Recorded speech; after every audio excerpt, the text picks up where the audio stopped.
It's Kathy Cassidy, and me and Mary Shelley are here today because we just wanted to say a proper goodbye. I don't know if Mary will want to wave to you like she did the other day. Yes, there she goes. That's really funny. Oh, she knows that this is goodbye for now. So yeah, me and Mary just want to say thank you for hanging on in there and watching the whole of Love from Lexi. We really appreciate it. Mary obviously is the star of the book, and you might be interested to know that she also stars in the rest of the series, really. She's in book 2, really important in book 2, and she's in book 3.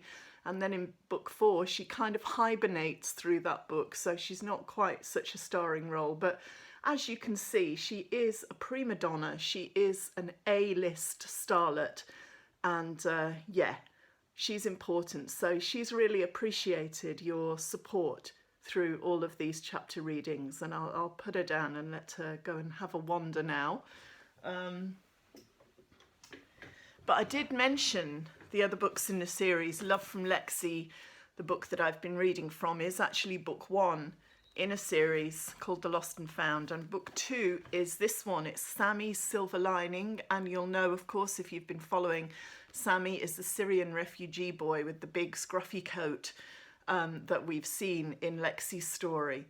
This book is from Sammy's viewpoint, and it takes the series onwards and further forwards. So we find out what happens to Lexi and the rest of the band after that music festival. And we find out that Lexi falls in love for the first time, properly in love, and how the band find a new keyboardist now that Sumia has left, and also a lot of Sammy's memories of travelling from Syria to the UK. Those bits are going to be sad, but the book has an unexpectedly happy ending. So I think you're really going to love it. Yeah, so that's book 2, and book 3 is Sasha's Secret. And Sasha, as you know, is the lead singer of the band. So this book is from her viewpoint, and it takes us up to the point where the band are about to make it big. They have really grabbed the attention of Ked Wilder, the 60s pop star, who brings them down to Devon to hopefully mentor them and record their first CD, but things do not go according to plan. And part of the reason for that is that Sasha, who looks so perfect from the outside, you know, she's pretty, she's clever, she looks confident, but inside she's not confident at all. A lot of us are like that. We can kind of put on a mask and appear one way, but inside we can be quite anxious and quite scared. And Sasha has a secret, something she's trying to hide from people, and that yeah, that kind of really gets in the way of her successfully being the lead singer of the band, and things begin to fall to pieces for her. So there is then a 4th book called Forever Phoenix, and that is the 4th and last book in the series, and that will be published in July. And I can't show you it because it kind of doesn't exist yet, but I have just finished doing the final copy edits for it, and I've also seen the cover, and it's beautiful. So it's available to pre-order on Amazon and Hive and all the other, you know, kind of online book selling options that we have at the moment.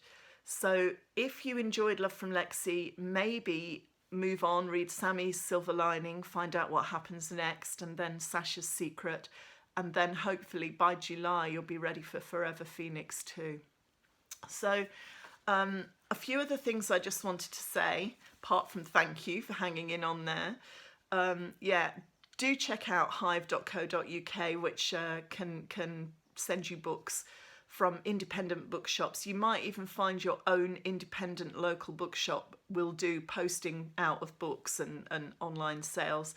And amazon.co.uk are also there. So what else? Lockdown. It's not easy. We are really social animals. Even those of you like me who see themselves as introvert or shy, we do need to stay connected, and we need to stay in touch with friends and family. And I'm going to use this as a little opportunity to do a quick shout out for my special friends.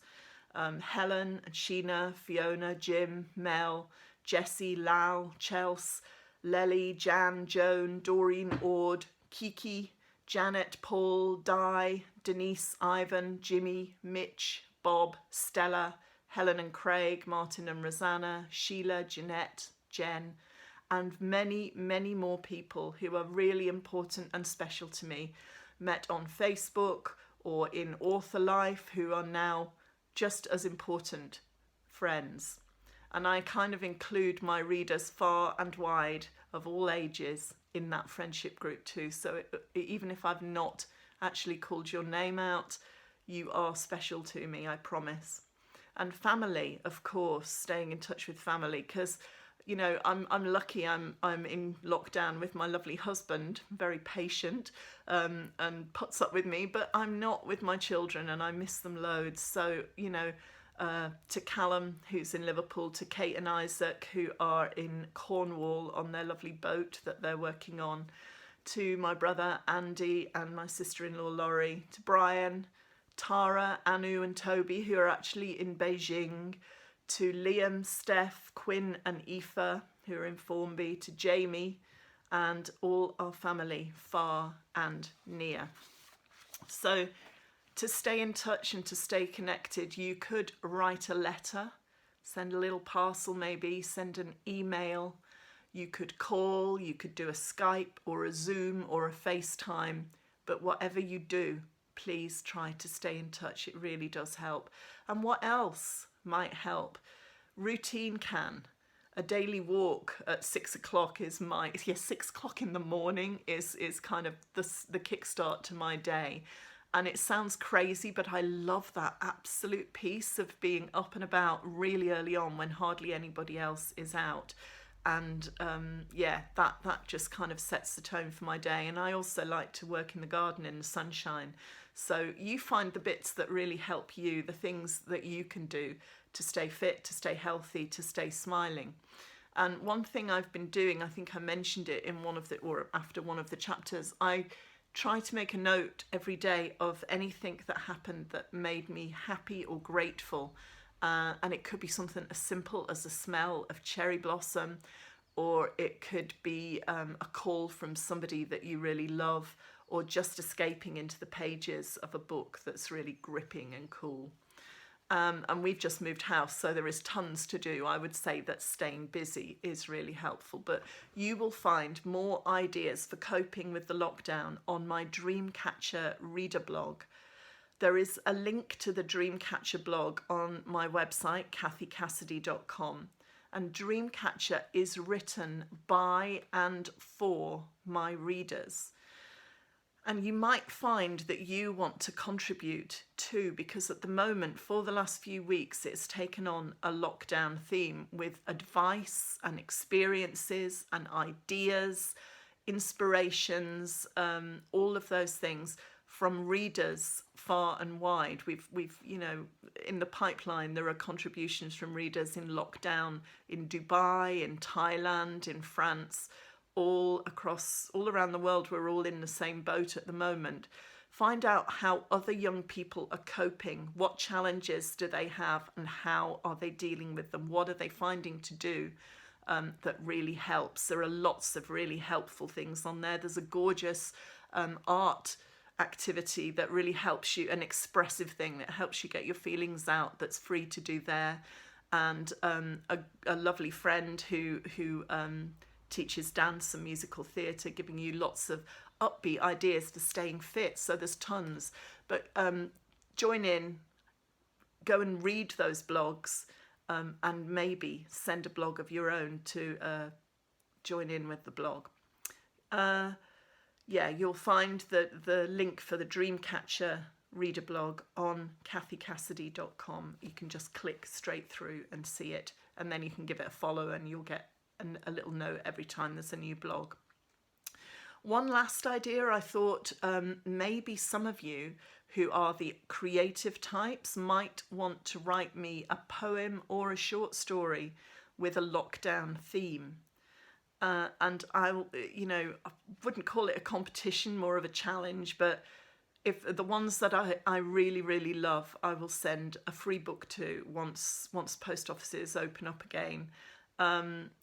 So it can have a lockdown theme, but it can be anything at all. If it's a poem, it doesn't have to rhyme. It can be sad, it can be happy, it can be any genre at all. It could be real life of what you're feeling now, or it could be just use that lockdown theme and get your brain really thinking, get your imagination to see what you could do with that word and what you could come up with. It could be a whole different kind of lockdown.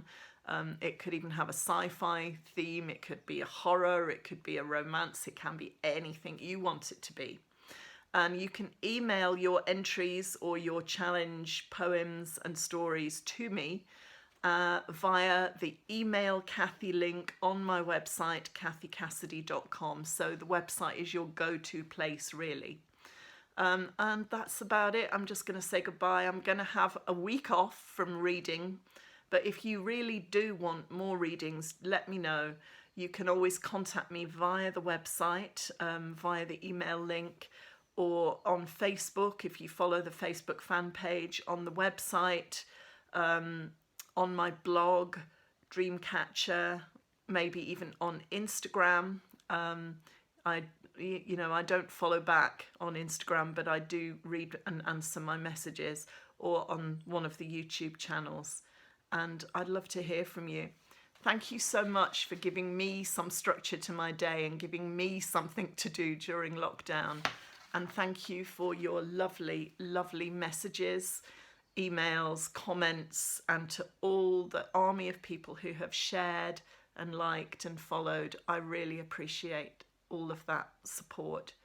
Please look after yourselves, stay home, stay safe, stay well, and maybe I'll see you in a week's time, I don't know, but yeah, have a think. And if you're feeling creative, try and join in with my little writing challenge for the lockdown thing. I'll see you soon, maybe. Take care.